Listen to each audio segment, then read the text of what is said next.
হরে কৃষ্ণ বন্ধুরা, সকলকে প্রণাম। আজ একটি অত্যন্ত গুরুত্বপূর্ণ বিষয় নিয়ে আলোচনা করব আমরা। আপনারা সকলেই জানেন যে ইতিমধ্যে আমাদের পশ্চিমবঙ্গ জুড়ে এসআইআর এর কর্মসূচি চালু হয়ে গেছে। তো আমাদের সকলের ঘরেই, প্রায় সকলের ঘরেই এরকম একটি ফর্ম দিয়ে গেছে। এবার যেই ফর্মটি দিয়েছে, এই ফর্মটির একটি বিশেষ সময়, একটি নির্দিষ্ট সময়ের মধ্যে সাবমিট করার কথা বলা হয়েছে এই সোমবার থেকে ফর্ম জমা নেওয়ার কথা বলা হয়েছে। আবার কোনো কোনো জায়গায় আরও অন্যান্য বলেছে। তো অনেকেরই ইতিমধ্যেই ফর্মটি ফিল আপ করা হয়ে গেছে, আবার অনেকের এখনো পর্যন্ত হয়ে ওঠেনি। তো আজকে আমরা এই ফর্ম ফিল আপটি কী করে করব সেটা একদম সম্পূর্ণ জেনে নেব, এবং যাদের হয়ে গেছে এই ভিডিওটি দেখে আপনারা সঠিকভাবে ফর্ম ফিল আপ হয়েছে নাকি সেটা বুঝতে পারবেন। আর যাদের এখনো পর্যন্ত হয়নি তারা এই ভিডিও দেখে ফর্মটি কিভাবে ফিল আপ করবেন একবার শিখে নিন, এবং অবশ্যই করে এই ভিডিওটি বন্ধু বান্ধব এবং যারা যারা এখনো পর্যন্ত ফর্ম ফিল আপ করে উঠতে পারেনি বা যাদের করা হয়ে গেছে, যারা এখনো জানে না যে সঠিক হয়েছে কি হয়নি, তাদের কাছে এই ভিডিওটি পাঠিয়ে দিন। তো আমরা সকলে শুরু করি। আর সবার প্রথম একটা কথা, এই যে ফর্মগুলো দিয়েছে এই ফর্মগুলোকে আমরা প্রথমেই জেরক্স করে নেব। প্রথমেই জেরক্স অত্যন্ত জরুরি, দুটো জেরক্স আমরা ফার্স্টে করে রেখে দেব, তারপরে আমরা ফর্ম ফিল আপ শুরু করব। ফার্স্টে আমরা ফর্ম ফিল আপ করবো কোথায়? জেরক্স করেছেন যেখানে, সেখানে প্রথম ফর্ম ফিল আপগুলো করবেন, প্র্যাকটিস করবেন যে সঠিক হচ্ছে নাকি দেখবেন। দেখার পরে যদি আপনার মনে হয় যে না ঠিক আছে, তখন আপনি গিয়ে আপনার বাড়ির পাশে আপনাদের যে বিওলো আছে, তো তাকে আপনারা সেটা নিয়ে দেখাবেন, দেখিয়ে বলবেন যে দেখুন ঠিক আছে নাকি। তারা যদি বলে দেয় হ্যাঁ ঠিক আছে, তখন আপনারা আপনাদের মতো করে ফর্ম ফিল আপ করে নেবেন। তো প্রথমেই দেখাই, এই যে আপনারা জায়গাটি দেখতে পাচ্ছেন, এই জায়গাটি, এই জায়গার এই ছবি, এবং এই সাইডে দেখুন দিয়ে দিয়েছে কি কি ডিটেলস চাই সেটা দিয়ে দিয়েছে। তো প্রথমেই আমাদের যেটা করতে হবে, এই যে এই জায়গাটিতে দেখুন ফার্স্টে দিয়েছে জন্ম তারিখ। এই জন্ম তারিখের জায়গায় আপনাদের ভোটার কার্ডে যেই জন্ম তারিখটি আছে ঠিক সেই জন্ম তারিখটি দেবেন। সেখানে যদি কোনো কারণে ভুল থাকে, সেই ভুল থাকা সত্ত্বেও সেটাকেই আপনি এখানটায় লিখে দেবেন। এই জায়গায় কোনো রকম আপনার হয়তো ভোটার কার্ডের নাম ডেট রয়েছে 1/1/2000, 1/1/2000, কিন্তু আপনার রিয়েল যে জন্ম তারিখ সেটা 1/2/2000। কিন্তু আপনার ভোটার কার্ডে যেহেতু 1/1/2000 রয়েছে, এইখানে আপনি 1/1/2000ই দেবেন। কোনো কারণে সেটা ভুল হয়েছে, পরবর্তীতে সেটা সংশোধন করে নেবেন। এরপরে আসবো আমরা আধার নম্বর। এখানে আপনার যে আধার কার্ডের নম্বরটি রয়েছে সেটাই দ্বিতীয় যে ঘরটি রয়েছে সেখানটায় বসিয়ে দেবেন। তারপরে একটি বৈধ মোবাইল নাম্বার এখানটায় আপনারা লিখে দেবেন। লিখে দেওয়ার পরে এখানটায় দেখুন বলছে পিতার নাম। এই পিতার নামের জায়গায় আপনারা কি করবেন? পিতা বা অভিভাবক যেহেতু বলেছে, এখানটায় আপনারা সবসময় পিতার নামই দেবেন। এবার পিতার নাম, কারণ দেখুন এই জায়গাতে স্বামী স্ত্রীর নাম দেওয়ার আলাদা করে জায়গা দেওয়া হয়েছে, সুতরাং এই জায়গায় অভিভাবকের জায়গায় পিতার নামটাই দেবেন। এবং পিতার এপিক নম্বর যদি থাকে, সে যদি এখনো বেঁচে থাকে, তার কোনো একটি ভোটার কার্ডে যে এপিক নম্বর রয়েছে সেটা এখানটায় দিয়ে দেবেন। আর যদি না থাকে, কেবলমাত্র পিতার নামটি এখানটায় লিখে দেবেন। ঠিক আছে? এরপরে কি হবে? মায়ের নাম, এখানটায় দেখুন মায়ের নাম চেয়েছে, মায়ের নামটা এখানটায় সুন্দর করে লিখে দেবেন। এবং মায়েরও সেম যদি এপিক নম্বর থেকে থাকে তবে এখানটায় মায়ের এপিক নম্বর বসাবেন। এরপরে যদি আপনারা বিবাহিত হন, তবে এই স্ত্রী যদি হন এখানটায় স্বামীর নাম লিখবেন। আর যদি পুরুষ হন তবে এখানটায় স্ত্রীর নাম লিখবেন। এবং এই যে এই ক্ষেত্রে স্বামী হলে স্ত্রীর এপিক নাম্বার এবং স্ত্রী হলে স্বামীর এপিক নম্বর দেবেন, যেটা বর্তমানে রয়েছে, যেটা 2025-এর লিস্টেও যেই নাম্বারটা রয়েছে সেই নাম্বারটাই এই জায়গাতে দেবেন। কিন্তু এইবার কথা হলো এই দুটো জায়গার মধ্যে কি করব আমরা, এইটাই সব থেকে বড় প্রশ্ন। আজকে দেখলাম অনেকেই ভুল নিয়ে এসছে, এই জায়গাটায় তার সমস্যা।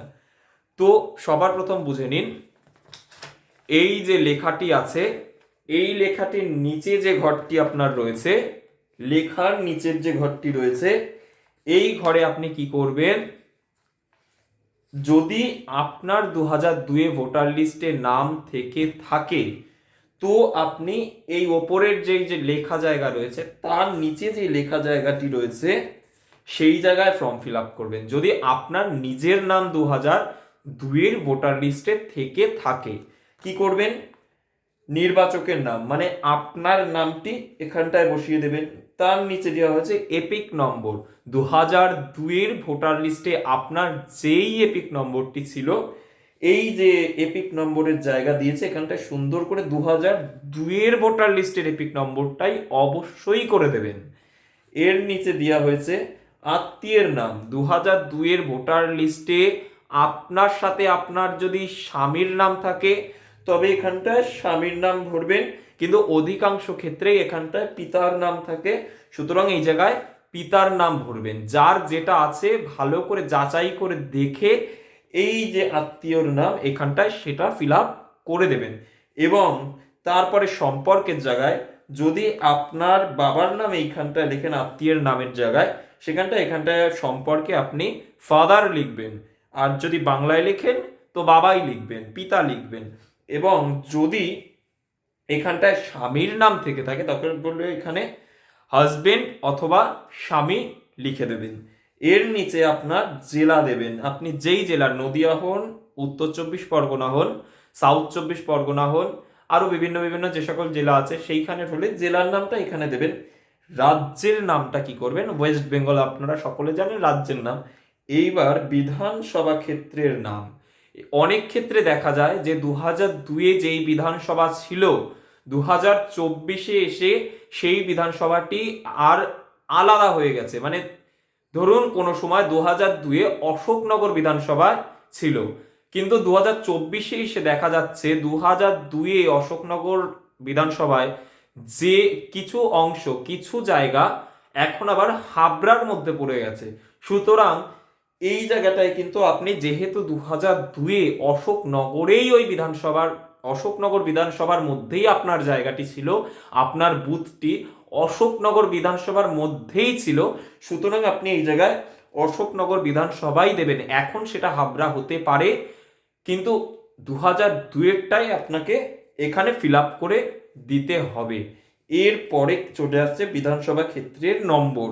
যখন আপনি 2002-এর ভোটার লিস্ট বের করবেন, এইখানে দেখুন এই যে আপনার যে বিধানসভা থাকবে, বিধানসভার নাম লেখা থাকবে, নামের পাশে আপনার বিধানসভা ক্ষেত্র নম্বর অবশ্যই থাকবে, সেইটাই বিধানসভা ক্ষেত্র নম্বরের নিচে এখানটায় লিখে দেবেন। এই সাইডে মানে আপনার যে ভোটার লিস্ট বেরিয়েছে 2002-এর, তার এক সাইডে আবার দেখবেন ওপরে এক সাইডে অংশের নাম্বার লেখা রয়েছে, অংশ নাম্বার, সেটাই অংশ নাম্বারের নিচে লিখবেন। এবং ক্রমিক সংখ্যা, আপনার 2002-এর ভোটার লিস্টে যে ক্রমিক সংখ্যা আছে আপনার নামের আগেই ক্রমিক সংখ্যা লেখা থাকবে, সেই ক্রমিক সংখ্যাটি এখানটায় বসিয়ে দেবেন। এইবার কথা হলো, এইটা গেল যার 2002-এর ভোটার লিস্টে নাম ছিল তার।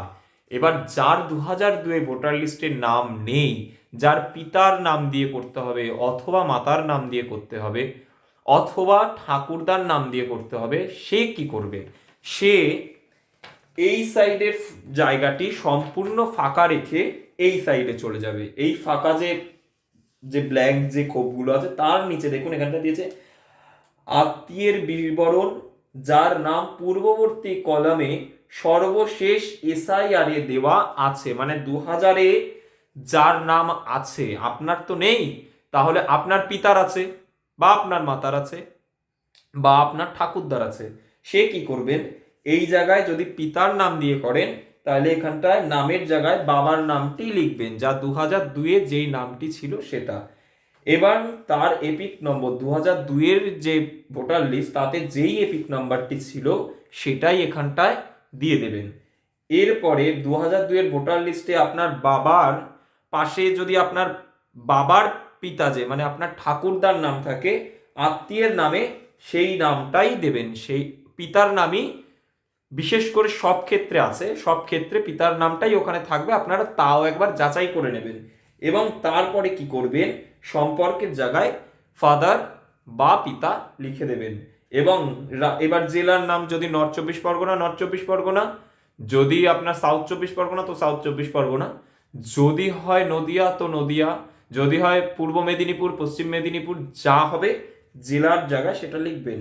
রাজ্যের জায়গায় কি লিখবেন, রাজ্যের জায়গায় লিখবেন ওয়েস্ট বেঙ্গল। এবং বিধানসভা ক্ষেত্র একইভাবে, যদি 2002-এ আপনার অশোকনগর বিধানসভা থেকে থাকে, পরবর্তীতে এখন সেটা হাবড়া হয়ে থাকে, কিন্তু আপনি 2002-এ যেহেতু অশোকনগর ছিল সেহেতু এই ক্ষেত্রে 2002-এর ওই অশোকনগরটাই দেবেন। হাবড়া মানে পরবর্তীতে যেখানে এসছেন বা পরবর্তীতে যেই বিধানসভাটি হয়েছে, আপনার জায়গাটি যেই বিধানসভার অন্তর্গত হয়েছে সেই জায়গাটি দেবেন না, 2002-এ যেটি ছিল সেটি এখানে ফিল আপ করবেন। এবং সেই একইভাবে বিধানসভা যেখানটায় লেখা থাকবে 2002-এর ভোটার লিস্টে, তার সামনে দেখবেন ক্ষেত্র সংখ্যা দেওয়া থাকবে, ক্ষেত্রের নাম্বার, তার এই সাইডে দেওয়া থাকবে দেখবেন অংশ নাম্বার। এবং যেই বাবার নামটি আপনি আপনার বাবার নাম দিয়েছেন 2002-এ যে বাবার ভোটার লিস্ট, বাবার আগে দেখবেন বাবার লেখা, বাবার নামটি লেখার আগে একটি ক্রমিক সংখ্যা দিয়েছে, ওই ক্রমিক সংখ্যাটি আপনারা এই যে লাস্টে যে ক্রমিক সংখ্যা বলে উল্লেখ করেছে এখানটায় লিখে দেবেন। এবং এটি সম্পূর্ণ সাবধানতার সাথে করবেন।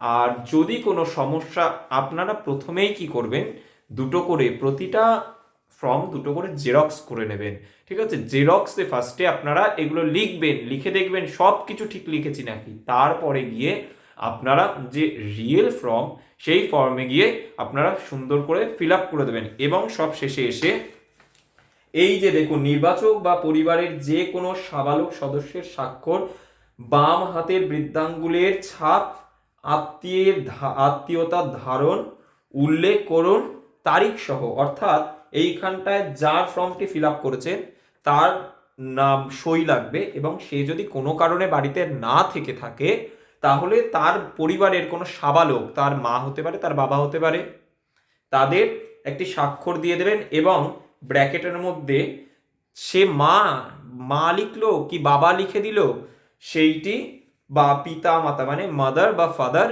লিখে ব্র্যাকেট ক্লোজ করবেন আর ডেট সহ লিখবেন। আর যারা সই করতে জানেন না তারা কি করবেন, বা হাতের বৃদ্ধাঙ্গুলে মানে আপনাদের যে বা হাত সেই বা হাতের আঙুলের ছাপটি বসিয়ে তারিখ অবশ্যই করে মেনশন করে দেবেন। তো এই ছিল আজকে আমাদের এই যে ভিডিওটি, এর মূল উদ্দেশ্য যে এসআইআর এর ফর্ম যাতে সকলে ঠিকঠাকভাবে ফিল আপ করতে পারি সেটাই। তাই সকলে সঠিকভাবে এসআইআর এর ফর্মটি ফিল আপ করুন এবং ভালো করে যাচাই করে নিন যে আপনি ঠিক করেছেন কি করেননি। প্রথমে আমি আবারও বলছি, জেরক্স করে তারপরে তার উপরে ফিল আপ করুন, পরে গিয়ে সেটা যে রিয়েল ফর্ম দেওয়া হয়েছে সেটাই ফিল আপ করুন।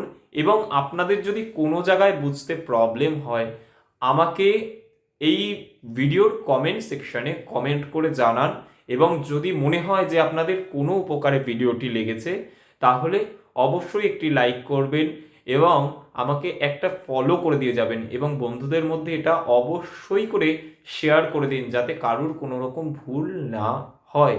এবং নিজেরা নিজেদের ফর্ম ফিল আপ করুন, সুন্দর করে ফিল আপ করুন। আমি সম্পূর্ণ ডিটেলস এই ভিডিওতে বলে দিলাম। নমস্কার, সকলে ভালো থাকবেন।